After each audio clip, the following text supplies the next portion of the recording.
Hey everyone, pro photographer Ian Plant here, and I often get asked the question about using a polarizer filter. And this is a filter that is designed to remove unwanted glare from a photograph. And unfortunately, there's a lot of misinformation out there about polarizers. But in this video, I'm going to teach you how to use a polarizer, when to use a polarizer, and most importantly, when not to use a polarizer. So if you want to learn more, stay tuned.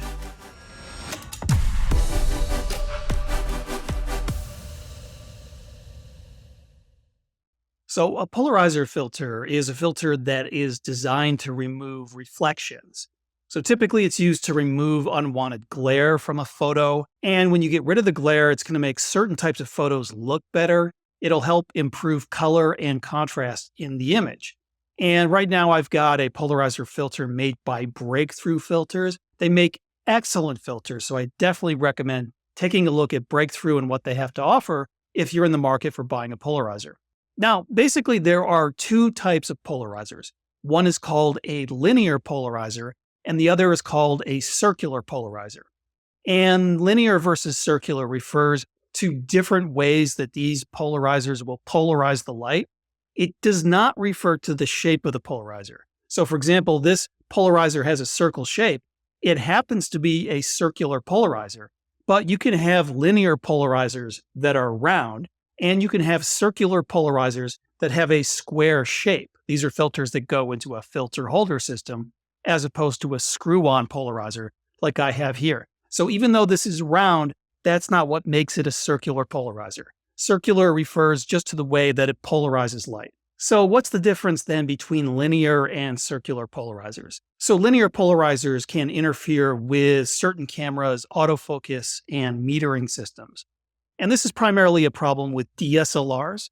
So if you're using an older DSLR system, then a linear polarizer can interfere with camera metering and with autofocus. So that's what a circular polarizer is intended to do, is to not interfere with these functions. So it's built in a specific way so that it doesn't interfere with the camera's autofocus or metering.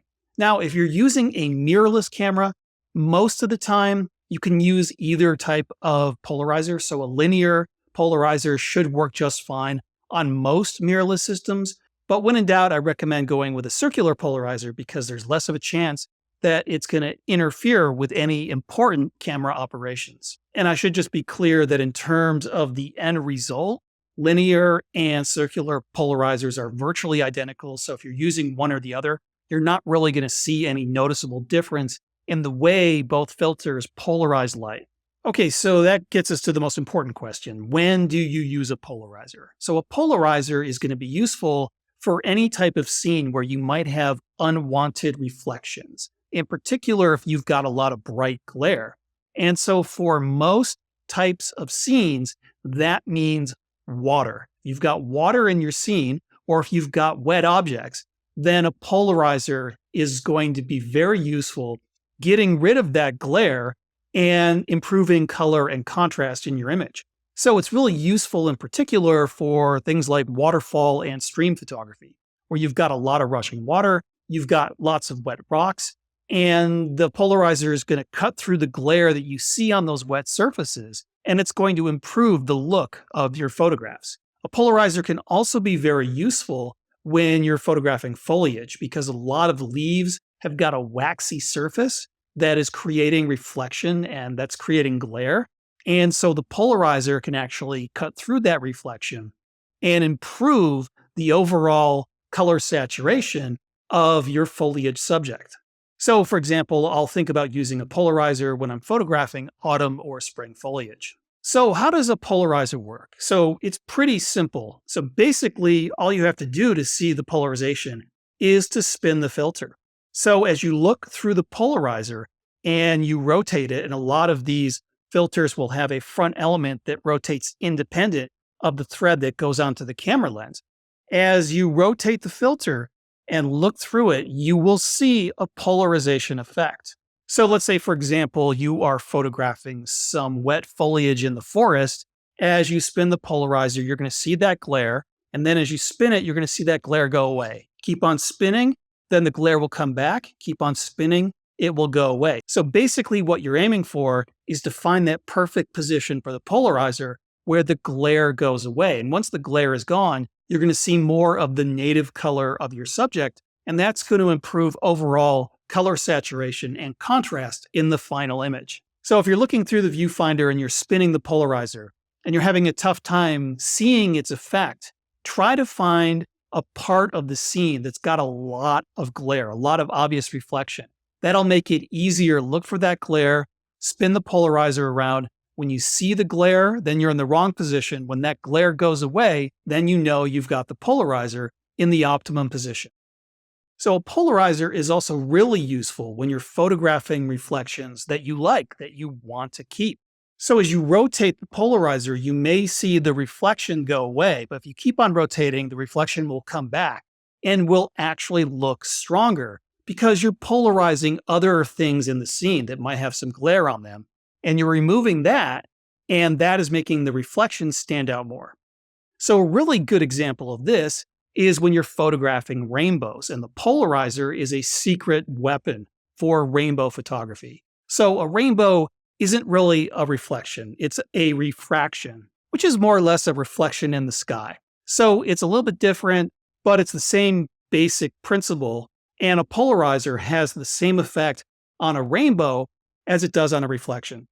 So as you spin the polarizer, you can actually make the rainbow virtually disappear, but keep on spinning and you'll eventually reach a point where the rainbow looks really strong. It seems to pop out from its surroundings. And what's going on here is you're actually polarizing the stuff that's behind the rainbow, and that is darkening that stuff. And that's what's making the rainbow stand out more. So the end result is that the rainbow looks a lot stronger when it's polarized than it would to the naked eye. But the key to unlocking this effect is to rotate that polarizer until you find that perfect position. You don't want the rainbow to disappear. You want the rainbow to look stronger and more colorful and to pop out more from the background. Once you've found that position, then you're good to go. So it's important to note that the polarization effect is strongest when the polarizer is at an angle that is 90 degrees away from the sun. So if you're shooting into the sun, the polarizer filter isn't going to have much of an effect. And this leads us to an unfortunate photo myth about polarizers, which is that you should never use a polarizer filter when using a wide-angle lens. And the reason for this myth is that a wide-angle lens takes in a very wide angle of view. And so part of the scene is going to be at a different angle from the sun than other parts of the scene. And that leads to uneven polarization. Now, for certain types of subjects, that can be a problem, and I'll get to that in a moment. But let's say you're just photographing a waterfall, which is something that I think a polarizer filter is critical for. And so if you're using a wide-angle lens with your polarizer filter, you might have some parts of the foliage and the rocks that are surrounding the waterfall polarized differently than other parts of the scene. But for a scene like that, that really isn't that big of a deal. You're not going to notice that uneven polarization. And overall, you're still going to get a really great benefit from using the polarizer filter, even if not everything in the scene is polarized equally.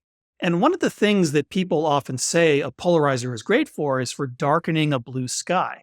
And if you're using a longer focal length, this is true.